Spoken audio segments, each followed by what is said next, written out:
We talk tonight about the Media Lab and why mine is kind of an opposite philosophy. But it starts off very personally because I first met Nicholas Negroponte in 1970 and disliked him immediately.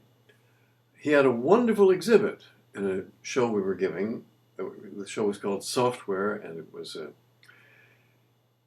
the New York art world attempting to interface with computer concepts.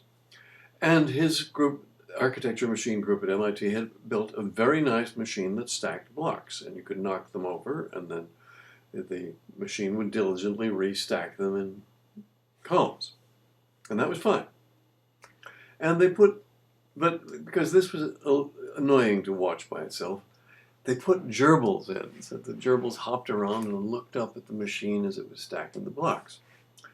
And that was great.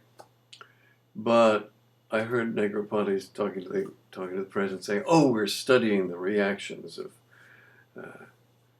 animals to artificial intelligence," or something completely fictitious. And from that moment, I figured he was a con man. Also at lunch, he said, when I said I wanted to be a filmmaker, he said, "Oh, you shouldn't make the movie. You should let the computer make the movie." Well, maybe that kind of line goes over at MIT, but or in 1970. But as far as I was concerned, it went against my religion, which my religion is human creativity and human freedom. I'm not delegating it to unknown objects with unknown agendas and forms of reaction. So that was a bad start. However, he did something very nice for me. In 1981, I had written a paper and submitted it to the IFIP 81 conference, and he gave me a ticket. The conference was oddly held. The same papers were read in both Tokyo and Melbourne. And he gave me a ticket for this triangular Pacific trip for $400. It was very good of him. So, my antipathy to the Media Lab had started earlier, because as far as I'm concerned, software design is really straightforward.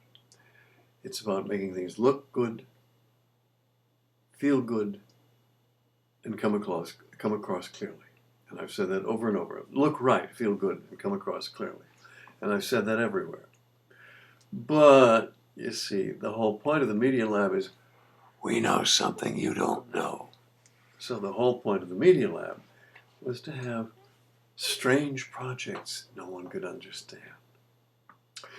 The other aspect of it is that he gave me that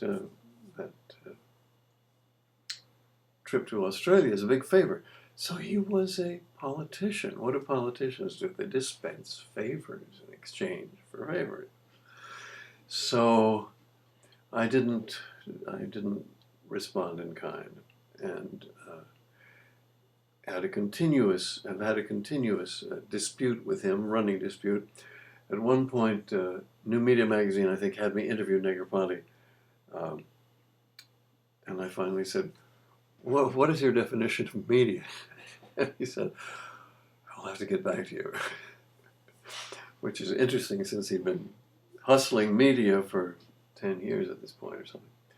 And later at some conference, I said, "Hey, a while back I asked for your definition of media." He said, "Media is air." Well, let's put it this way. Con men and politicians aren't necessarily held to telling the truth at all times. So that's the personal aspect.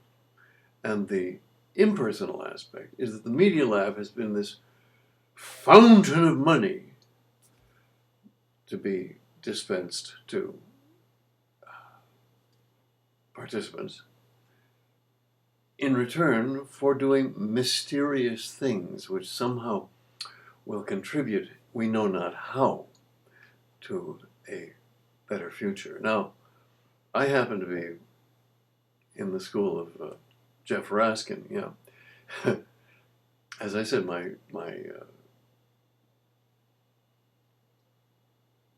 interface slogan was making things look right, feel good, and come across clearly. And if I hadn't snubbed Jobs and Woz and what's his name at PC-76, I might have been the Jeff Raskin of Apple instead of Jeff Raskin, because essentially Raskin and I had the same point of view, making things look clean and simple and self-revealing. That's a term I got from Klaus Landberg, by the way, the term self-revealing. The term intuitive is stupid, because is a mouse intuitive? You look at it, ooh, but the moment you see it work, it has revealed itself. So self-revealing is the term. Pac-Man is another very nice example of a self-revealing piece of software. I've often used it as an example of how software ought to work, because you learn the rules within 3 quarters, putting in 3 quarters of the machine. That was then. And could, after that, gradually pick up on other aspects. Whereas it is in the interests of companies like Microsoft and, alas, now Apple, to make things entangling and unclear, because that way you become committed to them, like Microsoft Word. There has to be a Microsoft Word expert in your office in order to do all the dingy little things that people want to do, formatting text.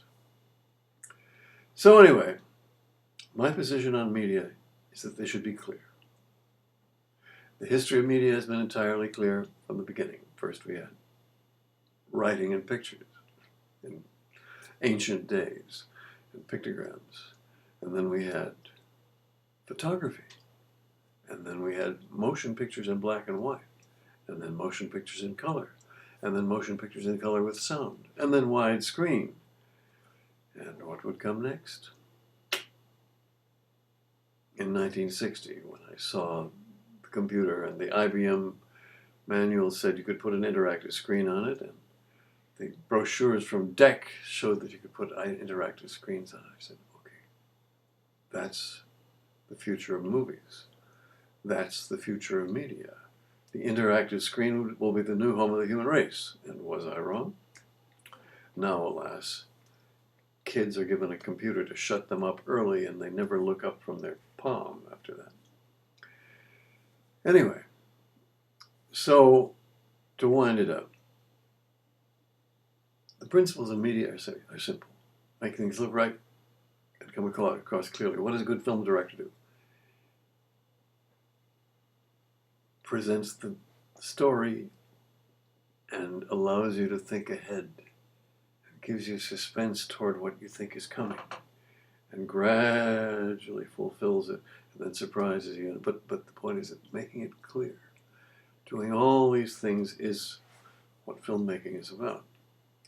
And good software should be self-revealing and have its aspects and ramifications come across clearly. Well, I've said that enough. Thank you.